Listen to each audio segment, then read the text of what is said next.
राजसत्ता दाऊद के पुत्र सुलेमान के हाथ में दृढ़ हो गई। प्रभु उसका ईश्वर उसके साथ था और उसने उसे महान बनाया।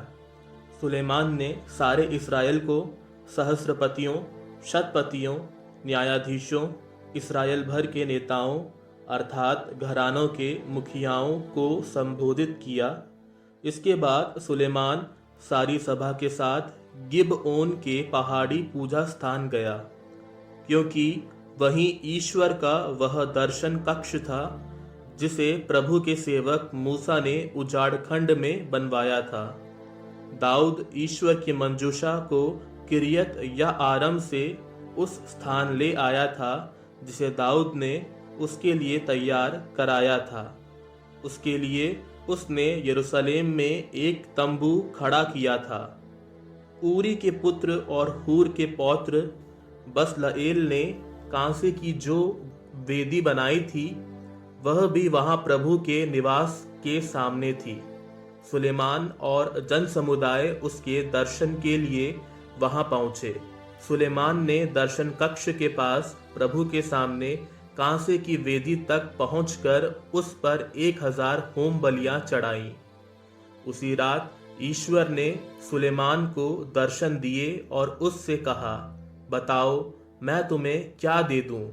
सुलेमान ने ईश्वर को यह उत्तर दिया, तूने मेरे पिता दाऊद पर बड़ी कृपा की और मुझे उनके स्थान पर राजा बनाया।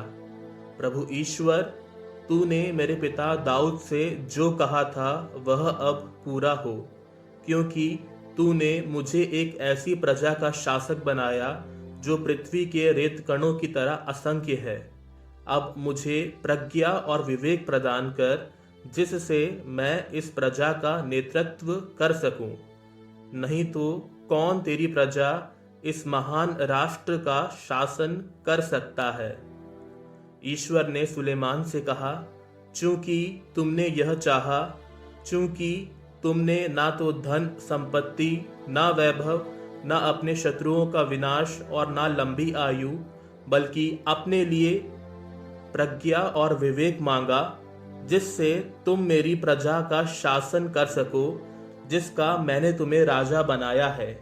इसलिए तुम्हें प्रज्ञा और विवेक प्रदान किया जाएगा और मैं तुमको उतना धन और वैभव दूंगा जितना ना तो तुम्हारे पहले किसी राजा के पास था और ना तुम्हारे बाद किसी के पास होगा।